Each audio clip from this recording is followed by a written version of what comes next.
Hi, my name is Chris Anderson.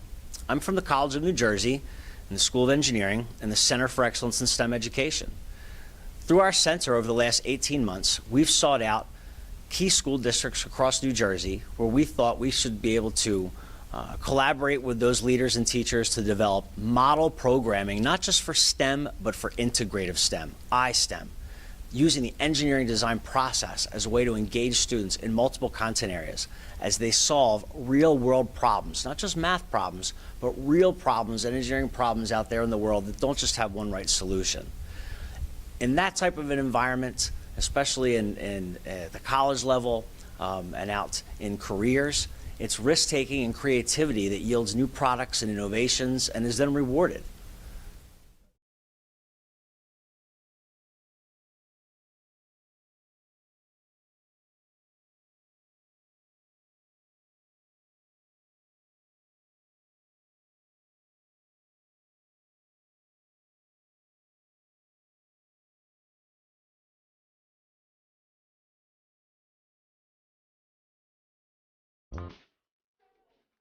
I'm so proud of my students and what they've accomplished this year in STEM. For most of them, this is the first time they've been asked to work with the engineering design process, to use problem-solving skills and work under criteria and constraints.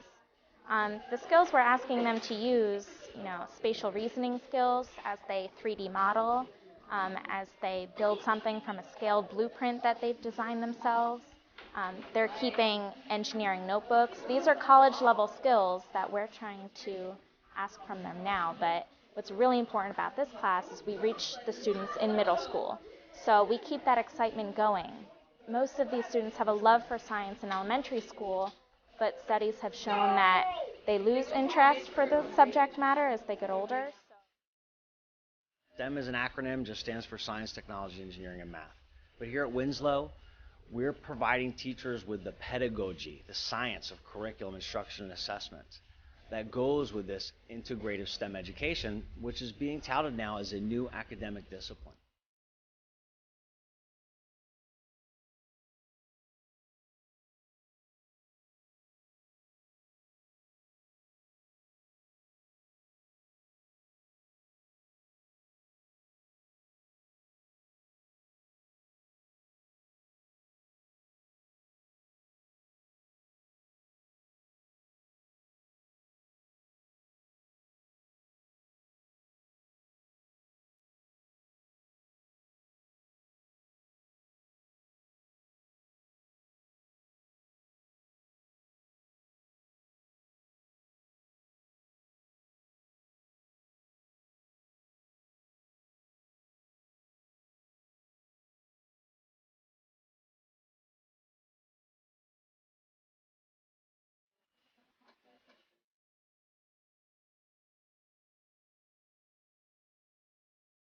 Students engage in engineering design challenges. They're working in collaborative groups.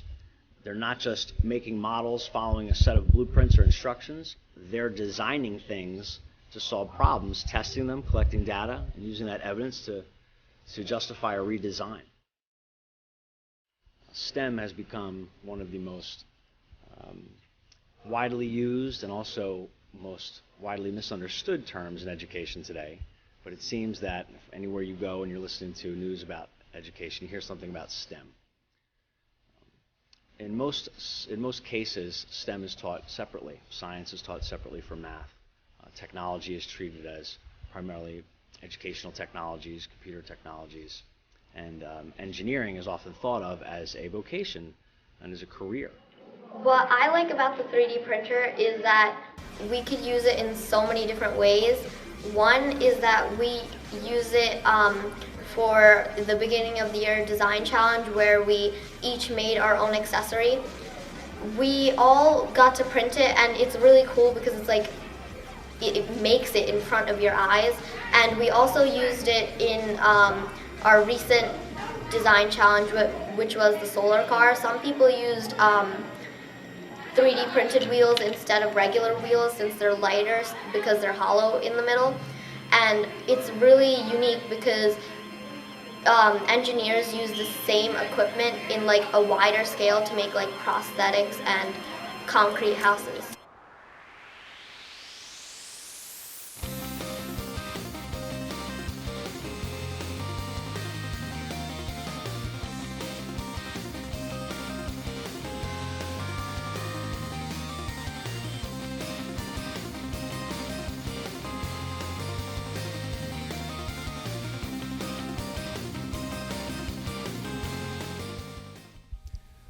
So right now across New Jersey and most states in the country, there's a rush to develop STEM programming, quote unquote. I think that what differentiates the Winslow School District from many other school districts is that they didn't just develop this program by importing a piece of curriculum and handing teachers new instructional materials and saying, here, go. They thought about the fact that pedagogically, or in terms of the science of teaching, curriculum is different. We're using design challenges and things that cross through multiple content areas. Instruction is often accomplished where the teacher is the facilitator in the room, facilitating the design process for students. And assessments are being done in an engineer's notebook, which follows that industry-based process of documenting work and defending intellectual property and applying for patents. Constantly moving, there's always a split second of no air. That whole space is called vacuum. You could be back there and go, you wouldn't get anything. There's vacuum there. It would sound just like that, too.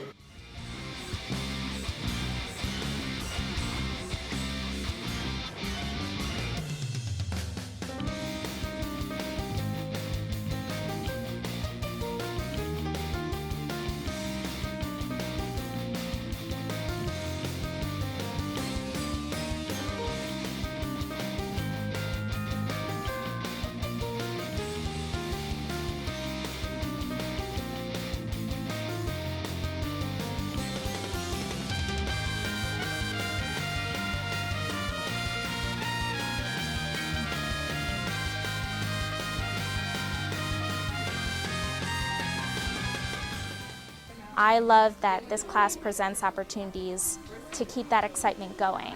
They're excited about the challenges that are presented of them in this class.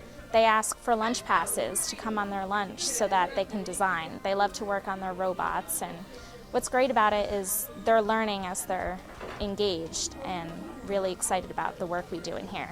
So the fact that this class gives opportunities to work with this equipment is really exciting for me, and I know it is for them.